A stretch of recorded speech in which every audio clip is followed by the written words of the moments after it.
Welcome back to another episode of Breakdowns for Breakfast. I am your host, Danger, and joining me is my host, my co-host. Sorry, not my host, because he's our host. Anyway, Monster. I'm hosting you. Say hi, Monster. Good morning. Hello. Howdy.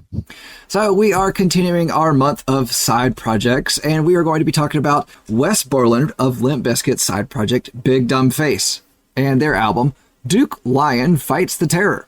Came out March 6, 2001. Monster, I have a question for you before, and now you've asked me this question in the past, and I'm just gonna, do you hate me? Did I do something to make you mad? What mentally unhinged reason would you have for liking this and or suggesting that I listen to this? Because good God.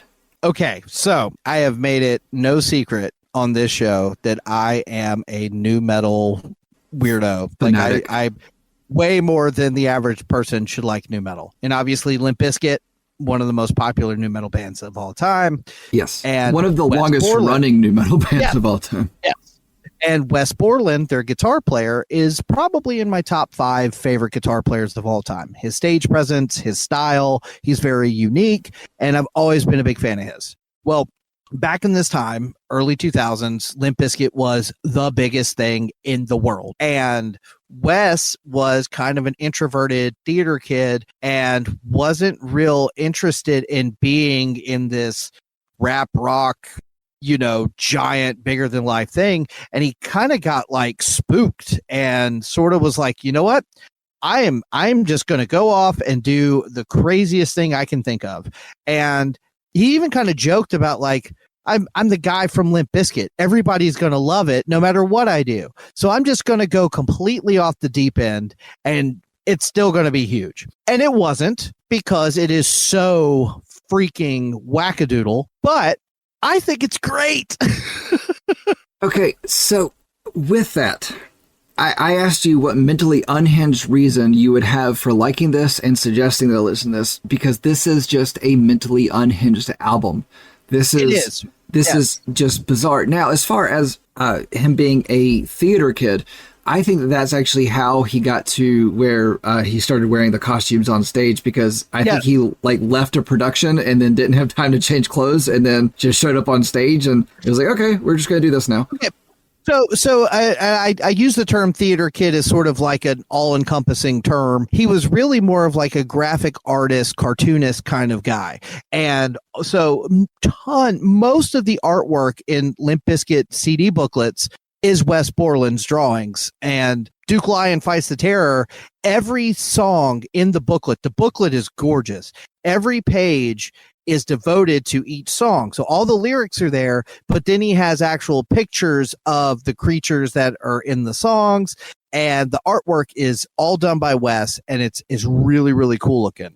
Okay, all right. So your point about the costumes, yes, that was another way for him to be able to be more creative than just the guitar player. He could be like visually artistic as well. So let's talk about that album cover, because the album cover, if he drew that album cover, it is not on the same level as, let's say, Significant Other album cover, because that is a really cool album cover in my opinion. It's, you could tell it's hand drawn, and I assume that he did it, and that's great.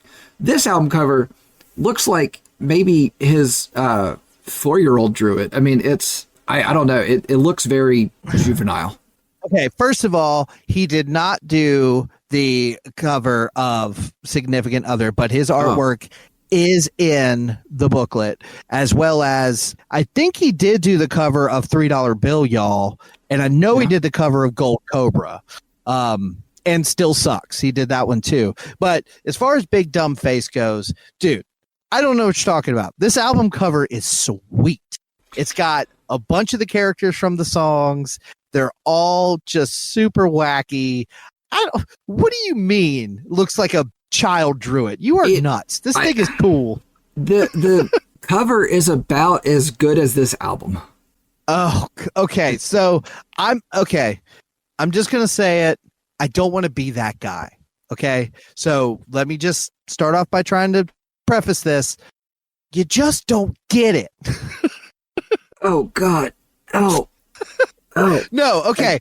In all fairness, this is super wacky. This is just balls to the wall, the most ridiculous shit they could come up with. Some of it sounds like death metal. Some of it sounds like bluegrass. It is just bonkers. And a lot of critics at the time said, this doesn't sound like a cohesive anything. And it often gets compared to Ween and Green Jelly and Mr. Bungle.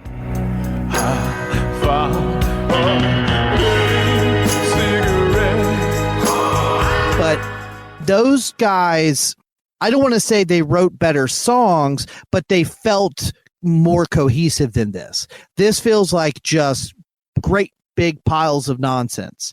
I enjoy it for what it is and have a lot of fun with it, but I also can see why, even if you are a fan of Ween and Green Jelly and Mr. Bungle, which I'm not, you're not going to like this. and if you're not a fan of any of those bands, then this really feels out of place. All right, so you kind of put me in a place where I have to ask a question. Now, Mr. Bungle is something I've listened to because I like Faith No More, and it's something I've listened to enough of, and we actually mentioned it off mics on multiple occasions on considering if we're going to do a Mr. Bungle album, which if anybody wants to hear us do a Mr. Bungle, please shoot us an email and let us know. But do you know where Mr. Bungle came from, that name? Where?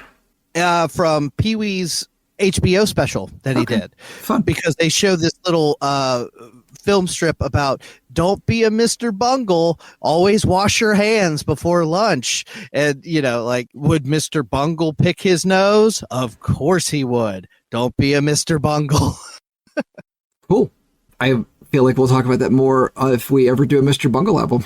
So. Oh, okay. Sorry. Please continue. It's all good. Okay. So I listened to Mr. Bungle because I liked Faith No More. And for those of you that don't know, Mike Patton of Faith No More is Mr. Bungle. So, which is a strange thing to say. But anyway, so do you like this because you genuinely like this? Or do you like this because you like Limp Bizkit so much? Specifically Wes Borland. You know, I am a big fan of him in general, for sure. If it wasn't him, I would enjoy it less, but I think I would still like this because I do like music that is this wacky. When I was growing up, my dad played a ton of Frank Zappa around me, and I did not get it, and I didn't like it, and I wanted him to turn it off. And as an adult, I really enjoy Frank Zappa. I was not ready when I rocked this dyke by the name of Freddie. She made a little speech. So for me, this is just sort of the aggressive continuation of that kind of music. Like, obviously, Zappa never went this heavy, but there are so many elements of that style in this. Yeah. I can definitely see the Frank Zappa deal in this, which I actually talk about that in my closing statement. But the first track, fine. I liked it enough. But then everything after that was like, what the hell is going on? Like, I don't know. Like, hell wasn't the expletive that I gave. There were quite a few other expletives that I had. And I gave this thorough listens because I wanted to get what you got in it. And I just could not find it, which made me come to the conclusion that you're mad at me. Like, you hate me on some deep level that just doesn't show itself in friendship. No, of course not. Of course not. Okay. And comparatively speaking, you've made me listen to way more painful things than this. This at least should make you chuckle once or twice. Okay. So it's not going to make you cry. Okay. So you brought this to me. And I got the same feeling from it of anger that Half Moon Run gave you. Got lost in the travels in a spiritual book. Mistook beaches from Nirvana in the way that they look. And the crooks that run the alley. Okay, so I think our second episode, maybe it's second or third episode, I don't know, I'm having trouble at this point, but you brought me Caroline's Spine. Lion's been drawn, whose side you on? And I remember listening to it going, nah, it's not for me. Mm-hmm. I bring me more Caroline's Spine. Just well, okay, so let me ask you this. Did any of this... No. Did you find any of this funny? No. Okay. If you don't find any of this funny and you don't see like the musicianship behind it, then you're absolutely right. You're not going to enjoy this. The ability to go from death metal to country to spacey, trippy, weird atmospheric stuff.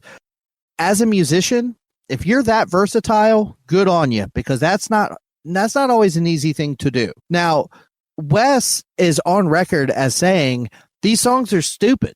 They were meant to be stupid. They're very stupid. The lyrics are dumb.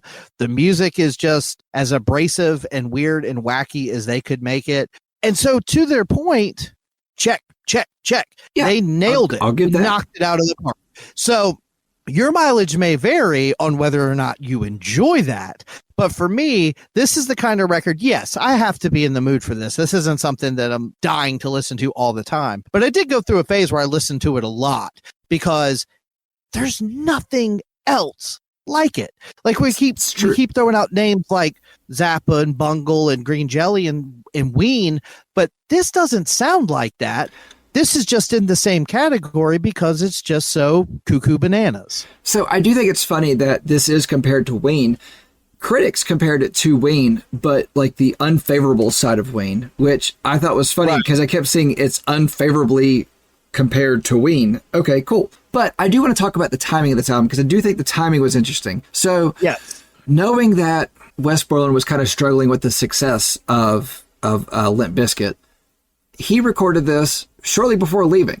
So he recorded and released this, and what's his face? Who's the lead singer of Limp Bizkit? Fred Durst. I don't know why I'm having trouble coming up with that one now, but Fred Durst was actually the executive producer on it, which led me to, realize I'm like, okay, this probably was just a fun, side project thing, and that I do appreciate about it. I do appreciate that this was that they just got in the studio and just made it up and probably had nothing written before they sat down and push record.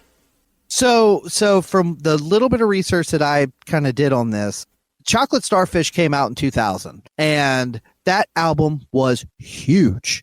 I mean, massive hits, multi-platinum, just massive. And this came out in 2001. He was recording this while still in Limp Bizkit. Yeah. He hadn't quit, which is why Fred was the executive producer. Right. It was also released in Fred's Interscope. Yeah. Which is basically... Right?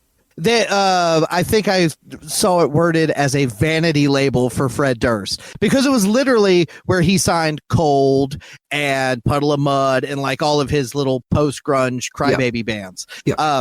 But they put this out on that because, like you said, it was just Wes Borland. Like, I want to make some stupid shit because I don't want to play arena rock rap metal for a minute. Like, And I've seen a ton of interviews with Wes. He is for as charismatic as he is on stage, he's very quiet. He's very chill.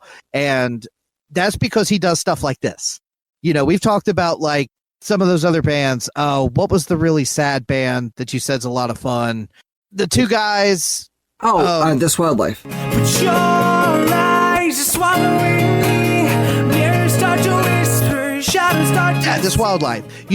They are happy-go-lucky dudes because they get all their sad shit out in their music. Well, I think Wes Borland is a very chill, nonchalant kind of guy because he goes bonkers when he's writing and recording music.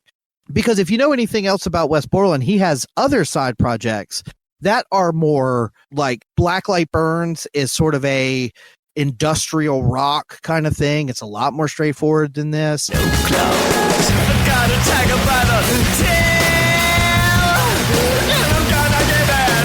He's done some other stuff just under his name that's a little bit more trippy. But this to me was him literally saying, look, y'all like Limp Bizkit? Well, check this crap out. Literally, like he said in many interviews that these songs are stupid. And I think that all of this is intentional. Yeah. And that's fine. And I appreciate that he acknowledges that. Let's put it that way. I think he started this off as like a joke, basically saying like, watch me do this thing that is absolutely terrible, but everybody's going to love it because I'm in Limp Bizkit.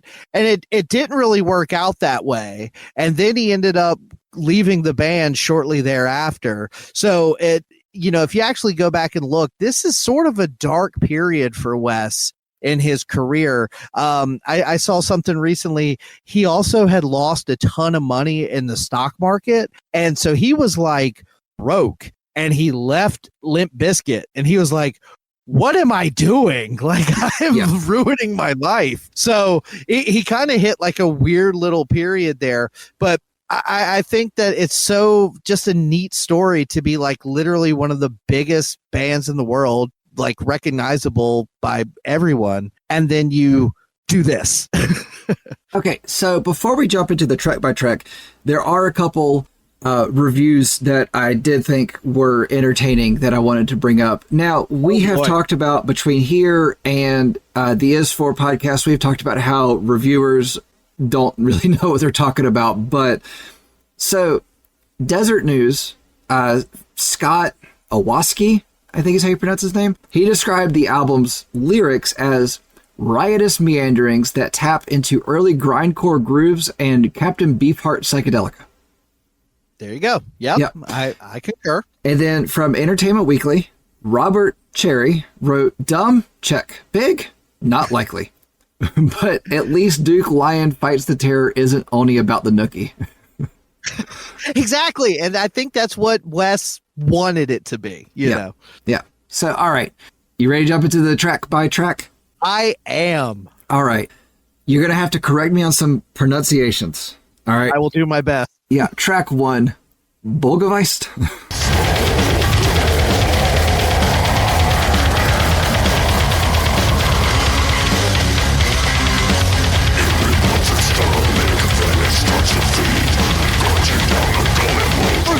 Brugelweiss, yeah. At track 1, I'm in. I actually thoroughly enjoyed track 1. It was like I didn't know what to expect. I assumed it being Wes Borland, he seems like a slightly mentally unhinged kind of guy. So, it was kind of like whatever's going to happen is going to happen. Cool. I'm in. It comes in big. It comes in heavy. Kind of. It starts with that. I think he says, Dark Lord bathed me in flame. And then it just kicks in brutal, heavy, like, oh, Lord bathed me in flame. Like he said, grindcore, death metal kind of stuff. Yeah. Wes is playing guitar. He's playing bass guitar. He's doing the vocals. I don't think he's playing the drums, but everything is basically written and performed by Wes. I think he does play some drums, but I think he's got an actual like drummer that plays most of it. His brother, Scott Borland, actually does a lot of stuff on this record as well, but it is mostly just Wes going to town. Yeah. And so Wes Borland is credited as doing the vocals, guitars, electric bass, and banjo on this. And Scott Borland is credited as doing the keyboards, turntables, and vocals on this. And then Kyle Weeks, I don't know who Kyle is, but he does vocals, bongos, and sampling. And then Greg Isabel does the drums and vocals. So I assume that Greg was doing the drums on that one. Yes, and there is a lot of gang vocals and some actual like pretty good harmonies coming up. But this song is all like death metal vocal. He's got some kind of like different effects that he uses on his voice for different songs. I like how he kind of sounds like a creature on these kind of songs, but you can still kind of understand some of the lyrics.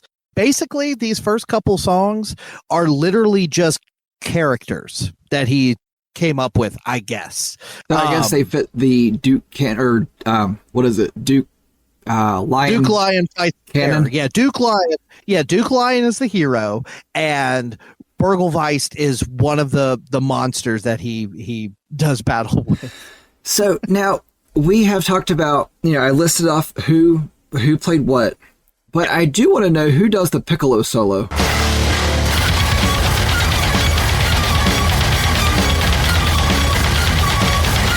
I think that's a guitar, but it is very like Like, I would imagine if you're playing that on your speakers and your dog was nearby, he would not be a fan of it. Yeah. It is very abrasive. Yeah. So I found one place where that actually was okay, was in the car. Like, where, headphones, it's terrible. My God, it's terrible. But in the car, it was fine. This is one of those albums where there's so much going on that a headphone listen can be interesting, but some of it is so, like this song is so like brutal from start to finish that it can wear you out. Yeah. So headphones for this album was overstimulating. It was just see, there's this part of my ADD that gets activated, and it's like nothing good comes out of it. And this album activated that part of it. Oh, I bet. Oh, yeah. Because this album has a tendency to be like, okay, you get it. This is what we're doing. And then it goes to the next song. And now we're doing something completely different. This album made my ADD go, okay, you're going to either knit a sweater or light a car on fire. As someone who does not suffer from ADD, same. Yeah. Okay, so it's not just me. All right, so let's talk about track 2, Duke Lion. I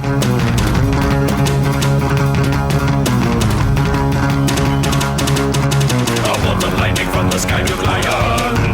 Where there is battle, he will find Duke Lion. He's never late, he's super great. So we go from brutal, punishing, whatever that was, to what I could only describe as a hero pirate theme song. It's like part sea shanty, part bluegrass hoedown. Yeah. So boy, is it fun. Yeah, it's only 2 minutes, and it's like 2 minutes to the mark, and the song should end at 141 because it's like it comes to a close, but it doesn't end there. It gets a little bit extra.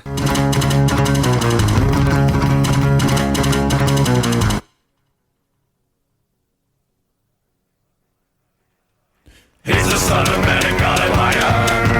That's my favorite part of the whole song. So the song is pretty much exclusively just this real twangy like banjo and guitar, and the drums are almost just straight kick and snare.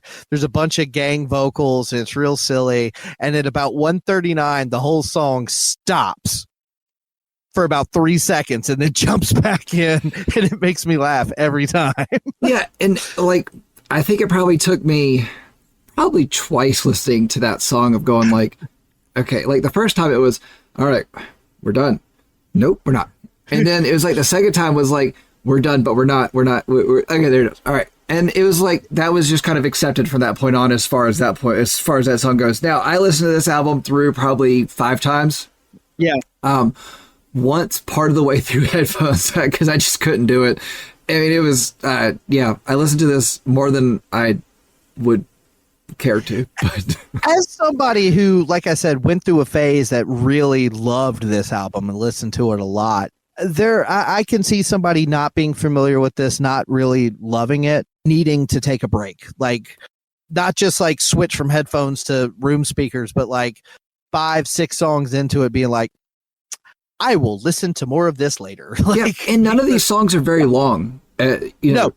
Except for that last one, which we'll talk about that. But none of these songs are long. I mean, that one was 2 minutes. The next one is 2:45. I mean, they're not long tracks by any means. But come on, man, what are you? So this is the first song I ever heard off this album. They have a video for it. Yep. It's literally them rolling around in tidy whities with goofy masks and makeup on, singing the song. Yep. And I was like, okay, I don't know what that means, but I'm in. So I probably got this like the day it came out, like because I was such a Wes Borland fan, and I probably didn't really get it either at the beginning, but I was just like so enamored and confused by it that I just kept listening to it. I feel like there was probably a good, I don't know, percentage of like Limp Bizkit fans that bought this album just based off of knowing that it was Wes Borland. And then there's a good portion of those people that bought it the day it came out, like as a fan of Wes Borland. So, I think everybody who bought this album bought it because it was Wes Borland. And then I would say more than half went, what the hell is this? I never want to listen to this again. Because it's not Limp Bizkit. I actually think there's two moments that tweaked could be Limp Bizkit songs. But overall, this has nothing to do with the way Wes plays in Limp Bizkit. No, nothing at all. So let's talk track 3. Callie is the Sweet Hog. Such a mutilation, all the boys were on location, but they died of perspiration due to mass participation. If you like a situation, you can take a big vacation. You can get an education, learning in Which I assume Callie is another character from the Yes. Duke line. Canon. Yeah. If you don't have a physical copy, which why wouldn't you? You know, if you go to this website called Discogs, do you ever go there? I have been to Discogs quite a few times. Yes, they have the entire booklet there, you know, HD resolution images that you can look at. Like I said, just for the sake of checking out the artwork and stuff, all the lyrics are there. But yeah, so in the first song, Burgelweist, it's this like weird demon guy that has like hands growing out of his head. Duke Lion is like this blonde knight holding a sword. And then Callie is like the Hindu god with the 8 arms. Vishnu, I think it is. Please don't at me because I don't know. But she has 8 arms and they're all holding different weapons and stuff. Pretty wild looking. She's blue. It's got a necklace of skulls around her. But as far as the song goes, this one is completely different than the first two. Yeah.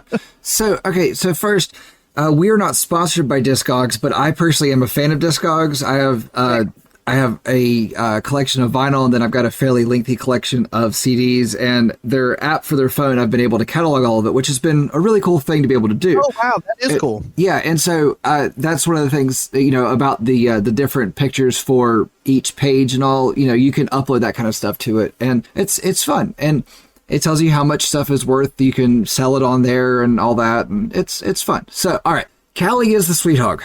My first note on this is now we're getting schizophrenic. So, if you listen to the words, and I was only able to listen to so much of them, I felt like the entire song was just to rhyme Asian, because he rhymes masturbation with stipulation at one point. isolation. If you don't try masturbation, you can have that fat sensation. When you see a consolation, you can pay for restoration or make that. And, you know, it's if that's what it is, but the best way I could put this song is this is South Park metal. Yeah. Okay. Yeah, for sure. Even the voice, even the vocals, because like I said, he's doing all these weird like filters on his voice where he sounds like different people on almost every song. And this one, it's not as heavy as Burgelweist, but it's not as twangy and off the rails as Duke Lion. It's a little bit in between. And a matter of fact, at around 225, it goes into this almost like punk metal sound. Yeah.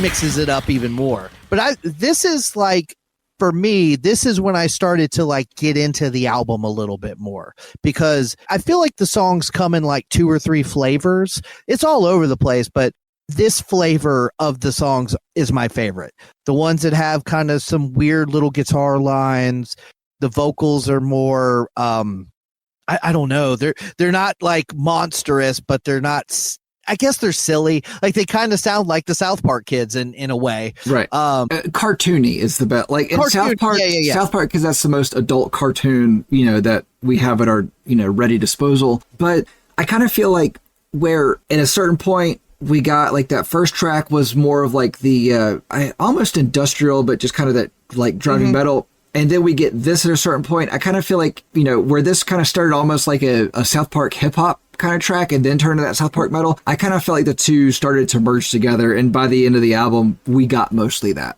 Right. And speaking of South Park, something else that I'd like to point out about this album is other than 1 or 2 little spots, there's like no swearing. Yeah. It's all like a lot of the lyrics are about gross monsters that do evil things and rip people apart, and there's blood and gore, but it's not explicit. It's not like violent towards anybody. You know, it would have been real easy to just put a whole bunch of F words all over this thing for the sake of quote unquote comedy. But nope, the comedy almost comes more from the instrumentations in some places, you know. No, I feel like the lyrics of this album are like what Guar's stage show is, because Guar's music is not reflective of their stage show at all. Their music's pretty tame. Thank you. But, you know, I don't know what the stage show for this would be, for Big Dumb Face would be, but the little bit that I've ever seen is that Duke Lion video. They're running around in their underwear. It is completely unhinged, but they don't have any kind of stage props or anything elaborate like that. Quick side note, I do have Discogs pulled up so I can look at the booklet a little bit. You were talking about the value of some of these albums and CDs and stuff. Yeah. If interested, you can get a CD of Big Dumb Face, Duke Lion Fights the Terror for $1.27. Well, that is $1.27 that I will not be spending on Big Dumb Face. So, all right, let's talk track 4, Blood Red Head on Fire.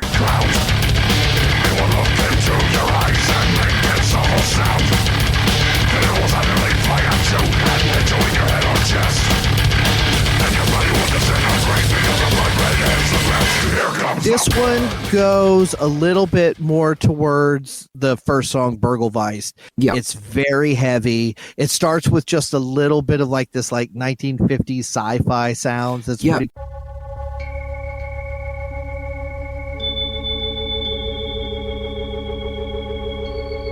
cool. It starts with that, and then it gives us like a Metallica intro.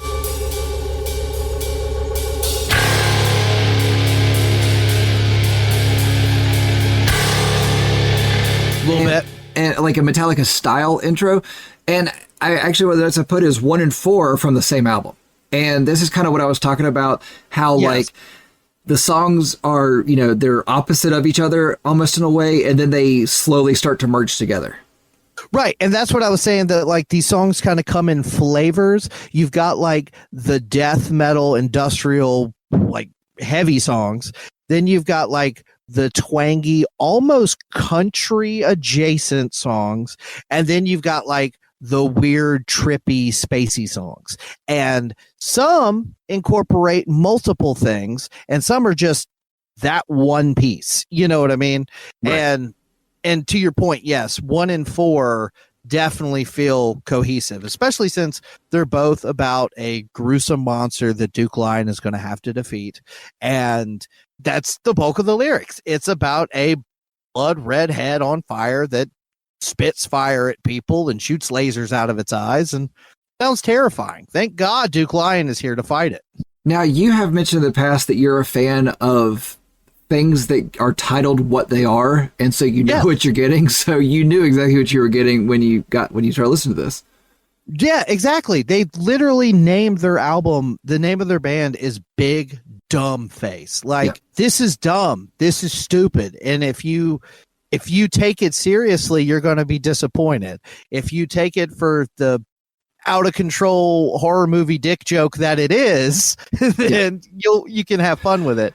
But that's not a knock on anybody that doesn't enjoy this, because it is so out there. It's not for most people. So like for the, like you were saying, out of this world dick joke that it is, yeah, that part is fun, but on a musical level, nah, that's just not for me. But as far as this song goes, I do like the chorus in this. As here comes a burning blood red head on fire, the flame of meat from the eyes of the choir. You know, it is a fun chorus, and I do like the little snarl spoken word thing that happens in this song at 2:37.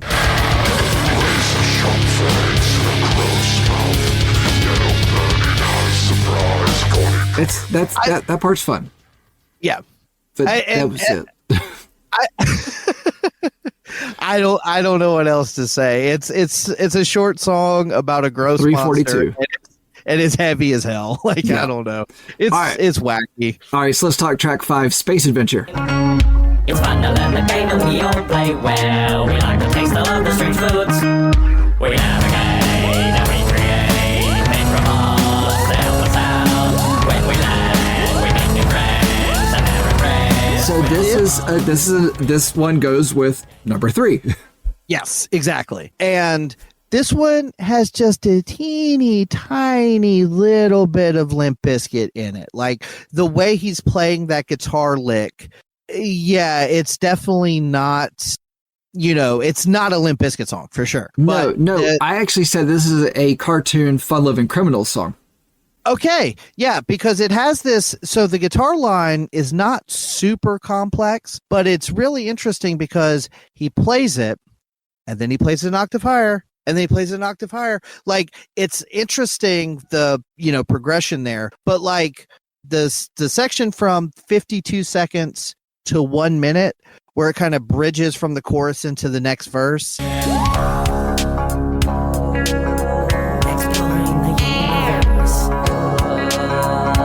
That's where you get a little tiny sprinkle of Limp Bizkit there. I think it'd be hard for him to do, in our side project month, I think we're going to see on every album, we're going to see a little flavor of their main project. But in this case, he is specifically trying not to channel Limp Bizkit. Yeah. But I will say the part that starts around 142, the Exploring the Universe section.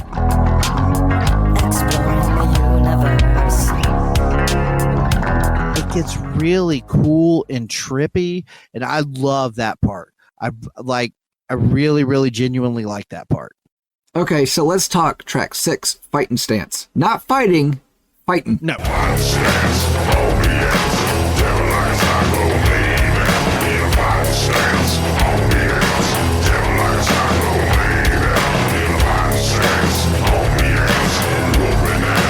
This sort of goes with Duke Lion. It's not the same sound exactly, but it has that twinge of country and bluegrass mixed into it. I said this is if Shaft fronted a metal band. I said it's Pantera or Corrosion of Conformity by way of Ween or Weird Al Yankovic. That's fair. The song is pretty much one riff. This real simple, silly lyrics. There's some weird voices talking in the background. It could get monotonous, but luckily I think it's short enough that it ends before it gets to that point. I think a lot of these songs, it's almost like he recognized, like, if these go for too long, it's going to be a problem. But I think actually what cut this one short, because this is only 2 minutes, 32 seconds, I think that is about as long as the hands could clap. Because those hands had to be sore after, because they never stopped. No, they never stopped. They changed tempo. They're a little bit heavier at a certain point, but good God, that just so much clapping. Like, that was actually what I got out of this was Shaft voice with clapping. It's funny you say Shaft voice, because I hear like a real like redneck. Like, he sounds like got a real like southern drawl to what he sounds like to me. I'm sure that if Samuel L. Jackson ever heard this show, he might be a little offended at that. But I don't think Mr. M. Jackson is ever going to listen to our show. So probably not. Yeah. And I would like to say that in the booklet, Space Adventure is just it looks like the Star Wars crawl. It's like the stars and then yellow writing.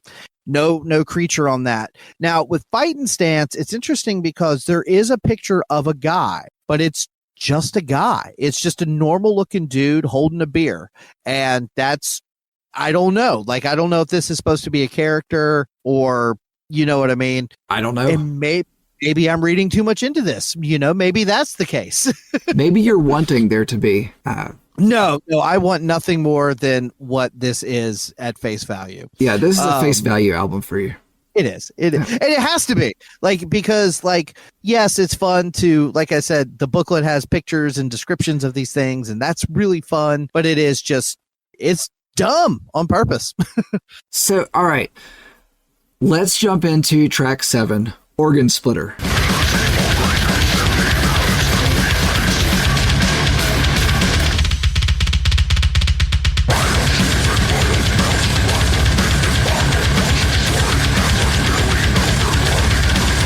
Okay, so this one is 2 minutes 10 seconds, and this is where I really started to feel the two sounds start to merge and become one. Now, there is something in this song that I'm sure very, very few people picked up on, but there was a 1983 comedy movie that came out of Canada called Strange Brew, and there was a sample from Strange Brew in it. Okay, let's see. What are you gonna do? One of them new square records, that goes like on a record player that's like on its side. Now, if you do not know the movie Strange Brew, I love this movie. Rick Moranis, Dave Thomas, great movie. Yep. Now, that's the only part of this song that really jumped out to me as like, oh, that's cool. And I give that's the use of that sample I gave it a little bit of credit in my score. I will say that. I do like the little double bass solo that happens at 43 seconds. Yeah. Yeah, I have that in my notes too. That little double kick thing that he does is really neat. He does it one more time later in the song too. I'm not a drummer, but that sounds like it would be kind of tricky to lock in. I'm sure. I have tried to do double bass work on drums, and it is it's hard to hold for a long time, and they hold it for a while. And they also end the song on a little double bass deal, and I thought that was fun. So this song stuck out to me because of the Strange Brew sample and the double bass parts. Outside of that, organ splitter, nah. It's in the same vein as Burgelweist and Flying. Oh God, what is the stupid song? Blood Red Head on Fire. Like it's got that same really heavy, mostly distorted guitars, kind of death metal-y, crazy ass picture. Like I it's got like 3 mouths and tongues everywhere. It's got like a scorpion tail. It's got a crab claw. It's nuts. It is heinous looking, gnarly picture to go with this thing. Well, I mean, with the title like Organ Splitter, Now, thankfully, though, there is not a picture to go along with track 8, Mighty Penis Laser. Laser, the cause for every scream. It is better than anything you've got, 'cause it's made out of a Okay, so something I want to note about this song is something I thought was interesting. Was Wikipedia has penis spelled Penus, whereas Spotify has it Penis, and I just thought that was a thing. Like when I, because when I start my notes, I copy songs, listing or whatever off of Wikipedia or wherever, and it just kind of gives me that general outline, and I gotta go off of that. And then listening to it on Spotify, I was like, those things are different. So cool. I think the Wikipedia has it that way because of the way they pronunciate it in this song. That's fair. That's fair. I mean, that goes back to Creed illusion, thing where wind up changed the spelling of the song. Anyway, let's talk about this song. Okay, I know it's got a stupid title. The lyrics are disgusting. I love the music on this song. I love that guitar riff. It's weird. I love the weird ass layered vocals and the like strange talking parts. And then when it goes to that da da da da da da part, it sounds like the Minions. Yeah.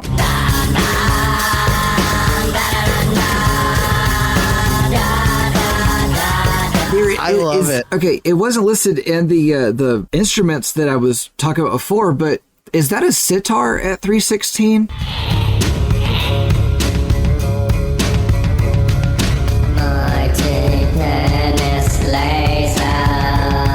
Oh, it very well might be a sitar or some kind of pedal to kind of emulate one. Yeah, I mean it's a cool thing, but I mean it's very clear that this song does not have a serious tone to it. But you cannot expect a song with a title like "Mighty Penis Laser" to have a serious tone at all. So I enjoyed it at face value, but musically, that sitar at 316 was the best part, and it ends on. I guess it was a floor tom. I don't know.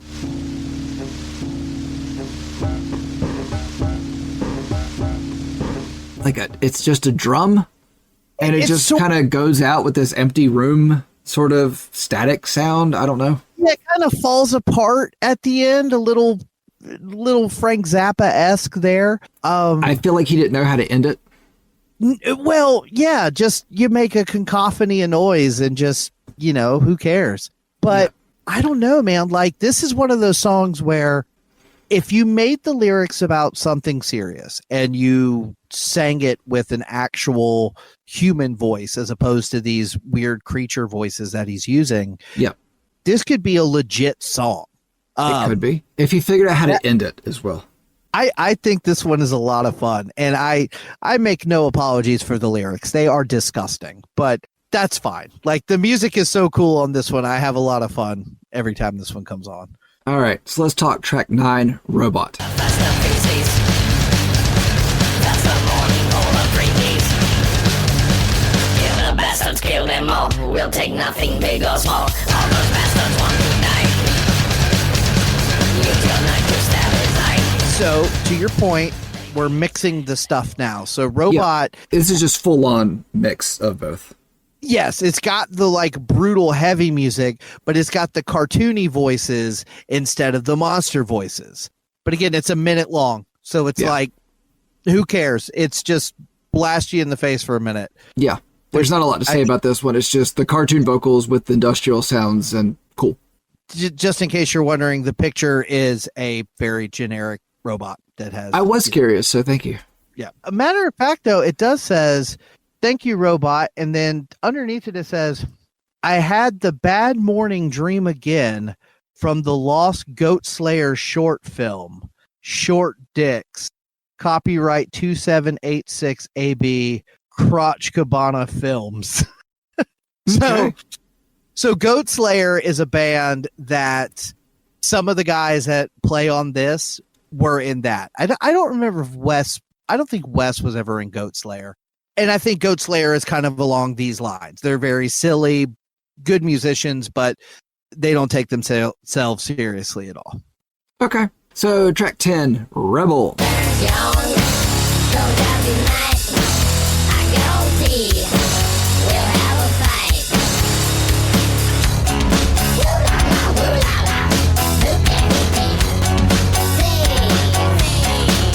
I don't love this one.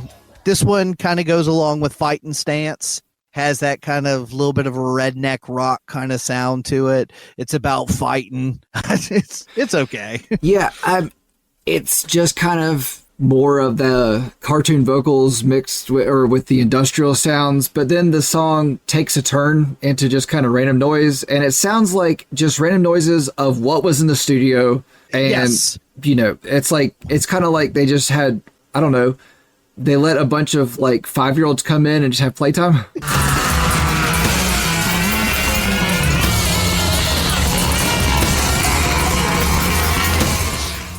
Again, very Frank Zappa-esque. It just sort of evolves into this chaos of sounds and instruments. And the difference is with Frank Zappa, it was all very calculated. It may have sounded random. It may have sounded like they threw all their instruments down the steps, but they could also recreate that exact progression at a moment's notice. Yep. This sounds like they're just dicking around and everything just kind of falls apart and they laugh and they move on. But it still sounds cool in the moment, I think. So let's talk track 11, Voices in the Wall.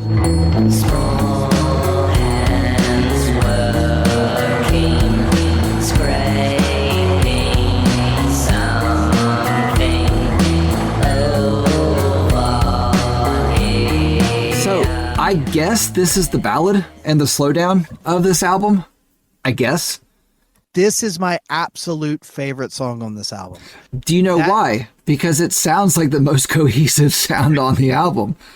This is another one that is butting right up against Limp Bizkit territory. That guitar line at the beginning, every time that guitar starts at the beginning of this song, I get chills.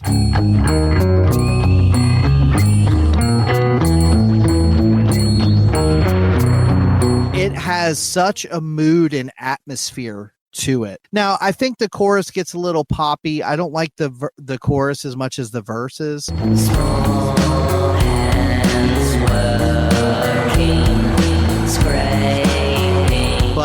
it has this creepy, spacey atmosphere from start to finish that I just, like you said, it's definitely one of the most cohesive. And if you actually pay attention to the lyrics, it's kind of creepy. You're right. It is a little bit creepy, but this is one of the few songs on this album that I can say I more enjoyed than anything else. And it's just because it's more of a cohesive song and doesn't sound like the Frank Zappa progression, basically. That guitar, like, that to me is signature Wes. And take it or leave it, but that kind of guitar tone and that kind of rhythm and melody, just for an album as goofy and wacky as this is, the music on this song is just chef's kiss. No notes. I love it. I don't know if I would say chef kiss, no notes, but cool. This song, yes. I don't want to hear it. All right. So track 12, let's round this album out with the album closer. Track 12, It's Right in Here. It's all non-ordinary things. Something may come clear when you realize something's here. Something may appear when you look right in here. It's right in here. It's right in here. As short as every song is on this album. I remember when you originally told me about this album, you said, it's not that long. Don't let the last song intimidate you. Because the last song, we've had 1 minute, we've had 3 minutes, we've had 2 minutes, 58 seconds. This last song is 19 minutes, 43 seconds. Now, sorta. It opens with a Limp Bizkit song.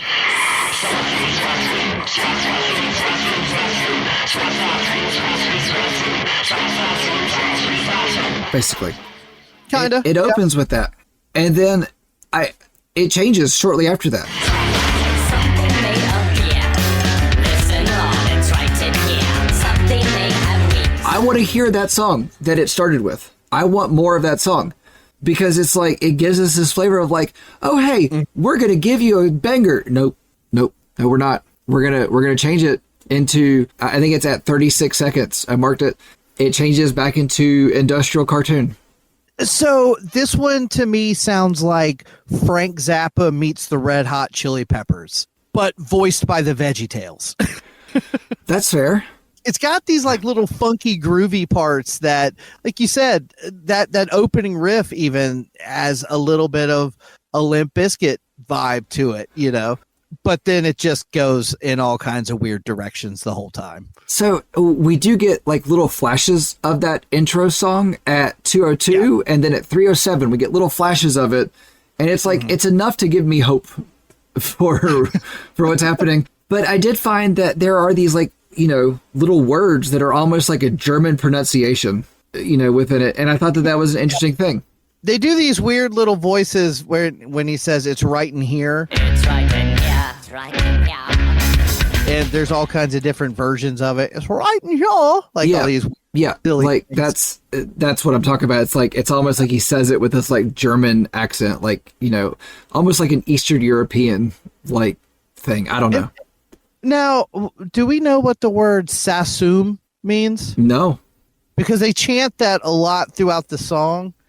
I don't know that that's a real word. I don't know. Is that actually in the lyrics? Yeah.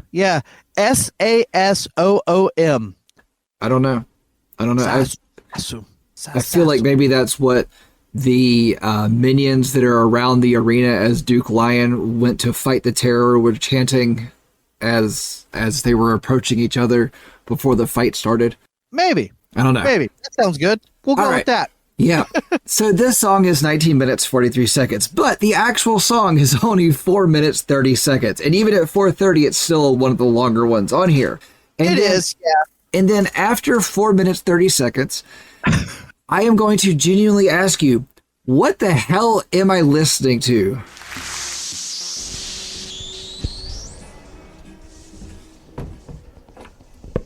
If I had to take a guess, it is literally Wes running around the studio, messing with whatever he can find.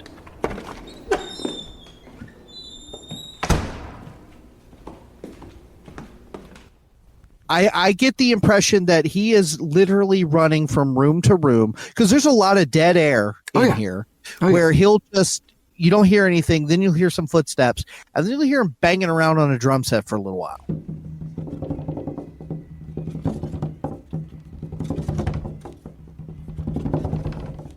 Or then you'll go and it sounds like he's like, at one point it sounds like he's pouring some kind of liquid into somebody else's mouth or something. I'm going to go ahead and tell you that one made me had to pee.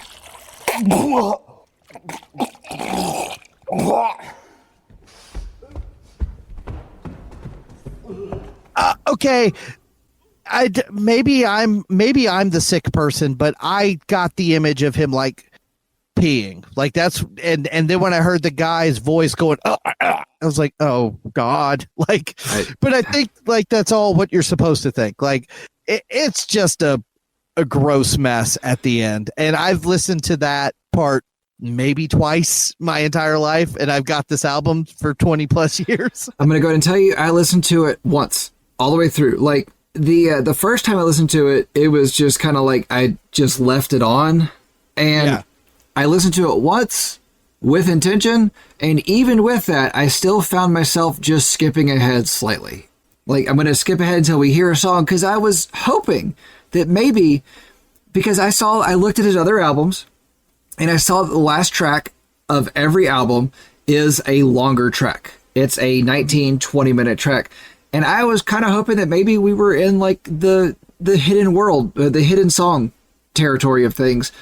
And in this one, you get this, like, really quick little bit of a song that happens that doesn't happen.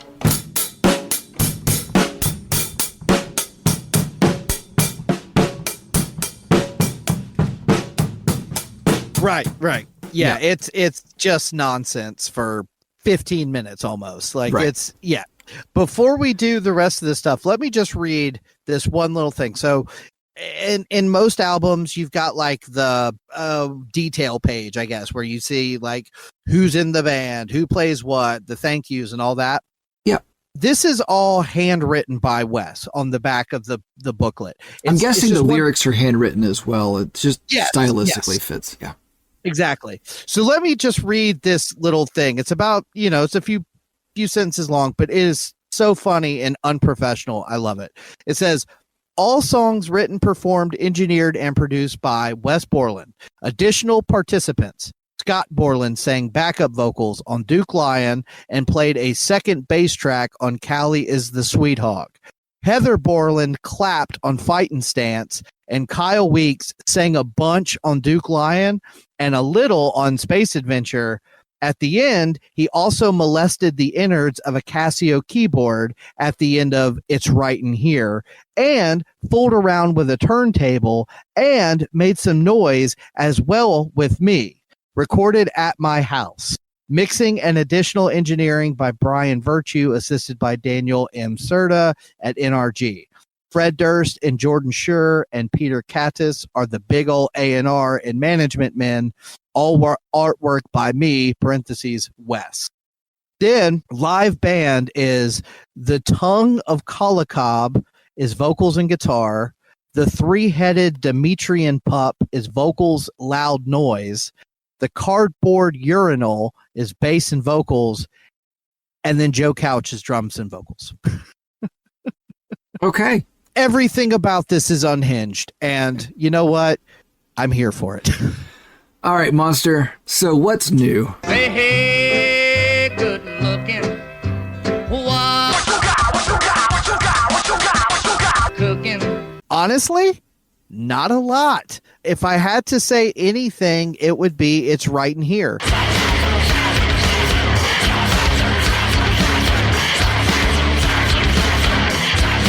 Because like you said, it starts with a little bit of Limp Bizkit flavor. I hear some hip hop beats. Like I said, to me, it's a little more like funk metal than it is new metal, but it's got a little touch of that. And Danger, I'm afraid to ask, but what's cooking? Nope.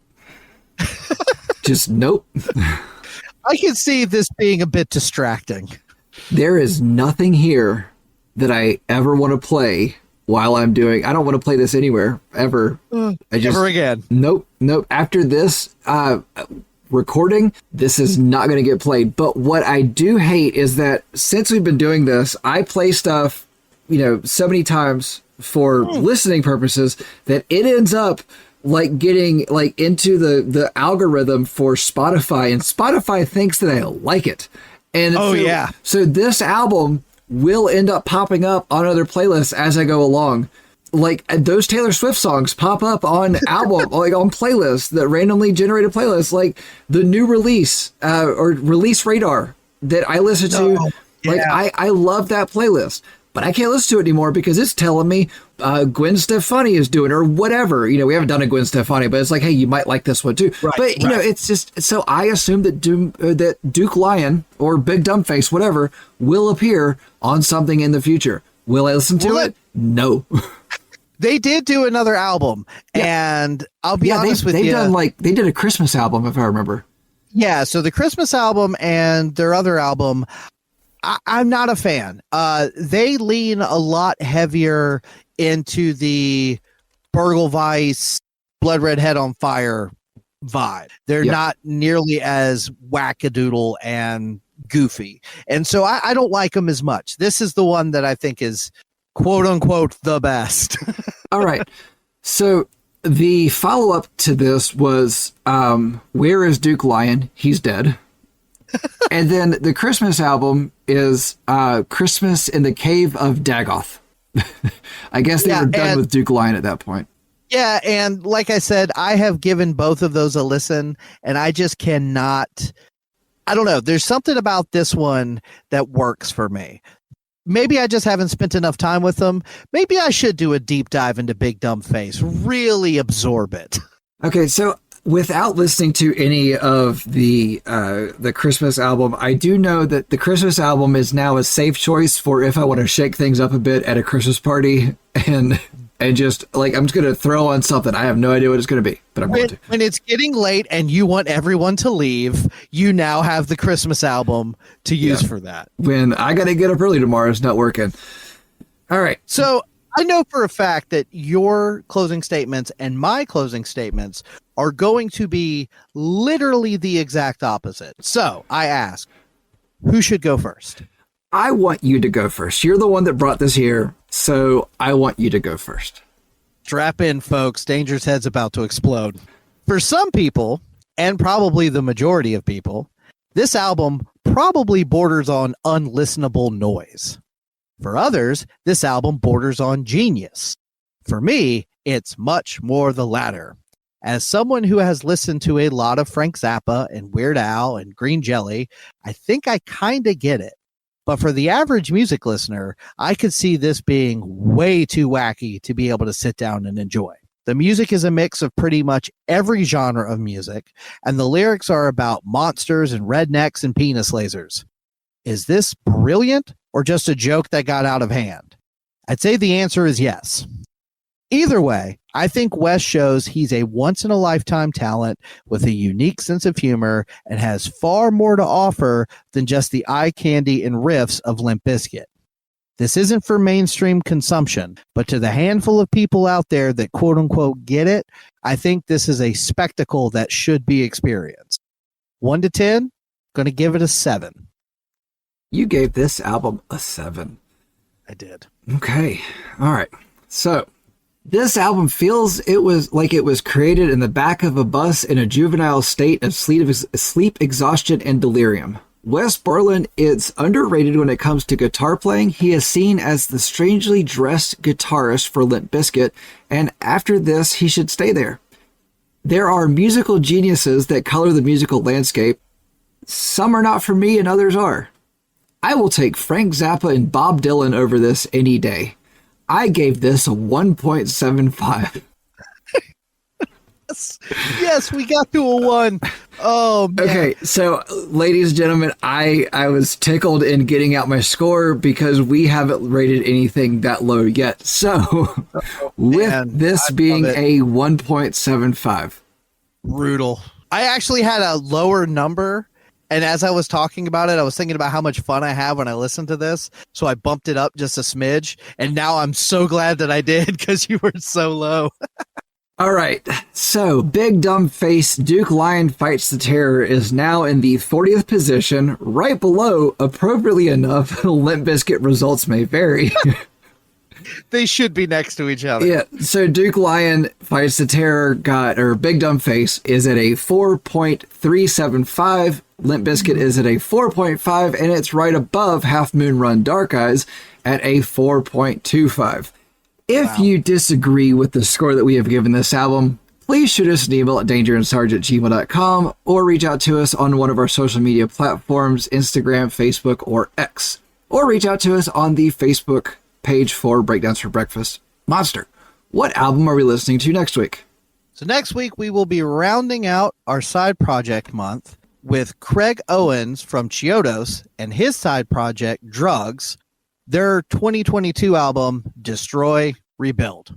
Danger, what is a nu metal fan's favorite meal? What? Biscuits and corn with a side of mushroom head.